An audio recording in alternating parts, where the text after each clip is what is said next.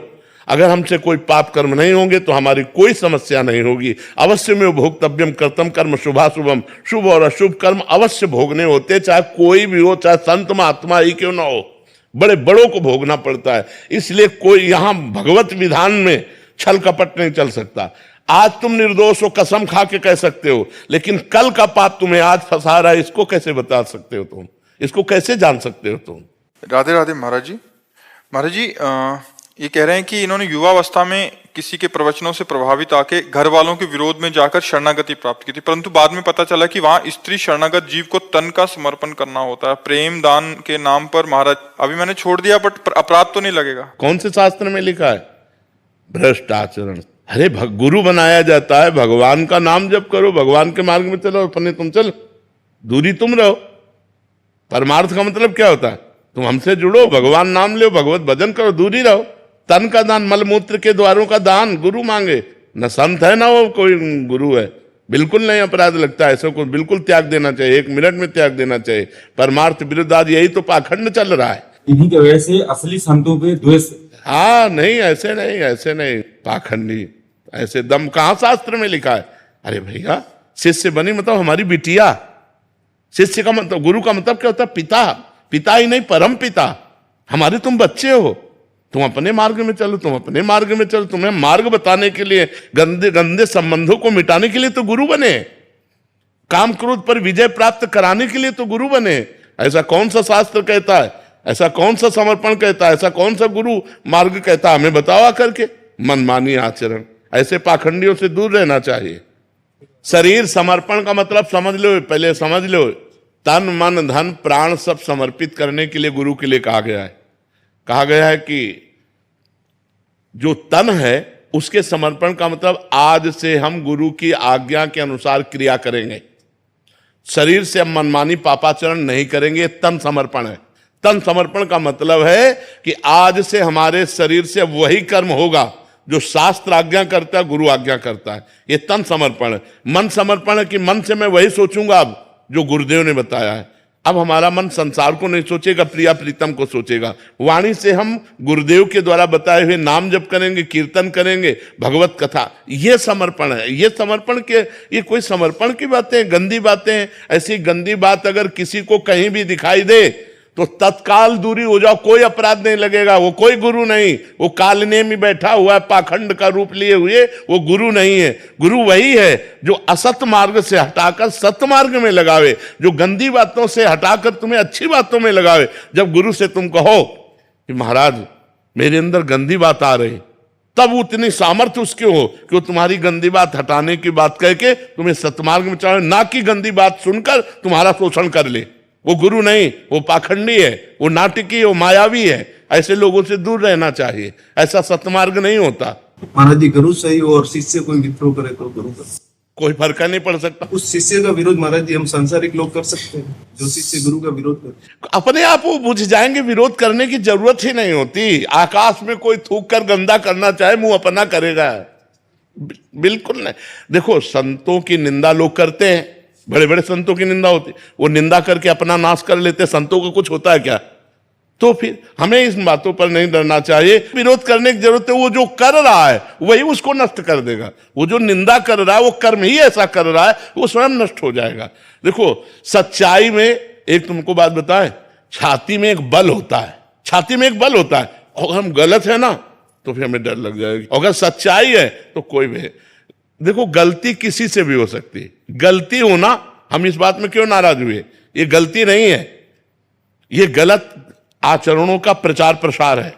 गलती होने का मतलब, जैसे अब हम साधना में चल रहे हैं, अब हमारा मन दिख गया, मन कहीं फेल हो गया, तो ब्रेक कहीं भी फेल हो सकती, गाड़ी है, अब उसको संभालो, तत्काल संभल पावे, अगर गिर गए तो फिर संभलो, ऐसे चला। ये बहुत विचित्र माया है। वो गिर जाना एक अलग चीज होती है, और इस तरह का व्यवहार करना, जानबूझ करके ऐसे उपदेश देना, ये बहुत हानि का विषय होता है। ये समाज में गंदगी फैलती है। इतनी बात समझ लो, जो गुरु तुम्हारे शरीर को छूने की चेष्टा करे, जो गुरु तुम्हारे साथ गलत संबंध बनाने की कोशिश करे, तुरंत हट जाओ, कोई अपराध नहीं लगेगा, कभी दोबारा मत जाओ। वो गुरु नहीं, वो कालनेमी है, वो पाखंडी है, जो धर्म भ्रष्ट बैठे हुए हैं, केवल अपनी वासनाओं का पोषण करने के लिए भेष का आश्रय लिए। वो संत नहीं है। संत वही है जो तुम्हारे आचरणों को सुधार दे, जो तुम्हारा परिवर्तन कर दे, तुम्हारा शोषण कर दे, उसे संत नहीं कहते। ऐसा नहीं हमने आज तक कहीं शास्त्रों में पढ़ा है, और ना ऐसा हमने प्रगट में संतों में देखा है।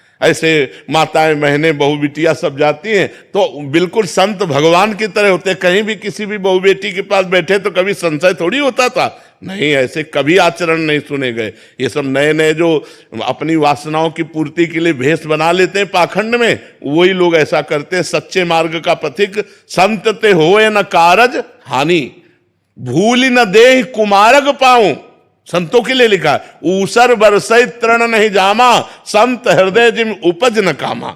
सच्चे गुरु की और सच्चे संत की पहचान क्या है महाराज? जिनके पास जाने से भगवान का स्मरण होने लगे और सब आचरणों में सुधार होने लगे, बिना किसी प्रयास के सब आचरणों में सुधार होने लगे, सच्चे संत की ये पहचान है।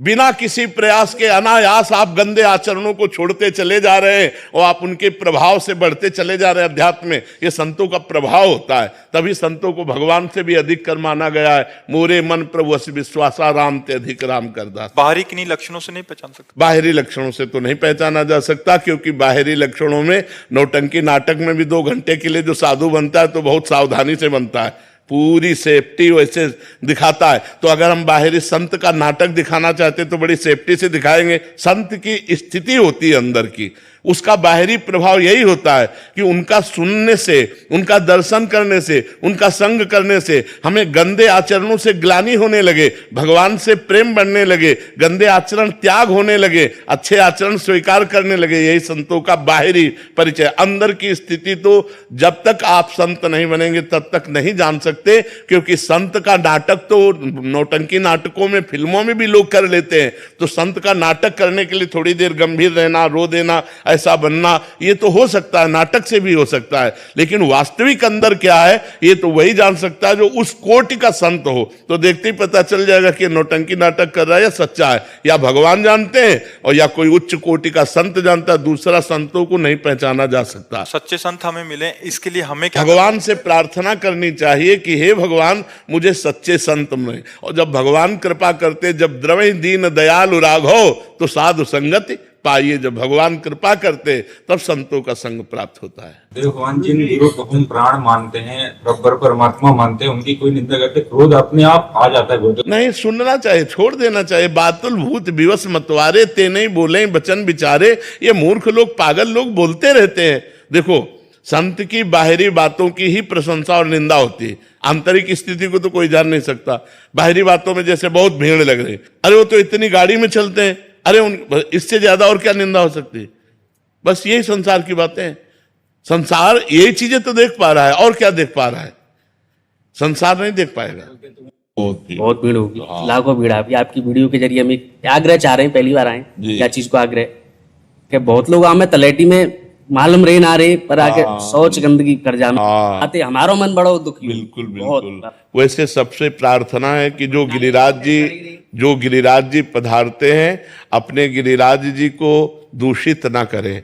जो गिरिराज जी के तलहटी इसमें प्रिया प्रीतम क्रीड़ा करते हैं, यहाँ मूत्र त्याग करना, मल त्याग करना या भोजन पाकर दोना पत्तल फेंक देना, ये बहुत बड़ा पाप है। आप लोग गिरिराज जी आते हैं तो आप गिरिराज जी के बाईं तरफ, रोड के बाईं तरफ आप दोना पत्तल फेंकिए, बाईं तरफ लघुशंका कीजिए, बाईं तरफ शौच कीजिए, बाईं तरफ थूकिए। अगर ये आप दाईं तरफ करते हैं गिरिराज जी की तरफ तो यही पाप हो जाएगा। आप आते हो निष्पाप होने के लिए, लेकिन यहाँ पाप करना बहुत भारी पड़ जाएगा, क्योंकि यही सारे पाप नष्ट होते हैं। अब यहाँ पाप बन गया तो हम कहाँ नष्ट करेंगे जी।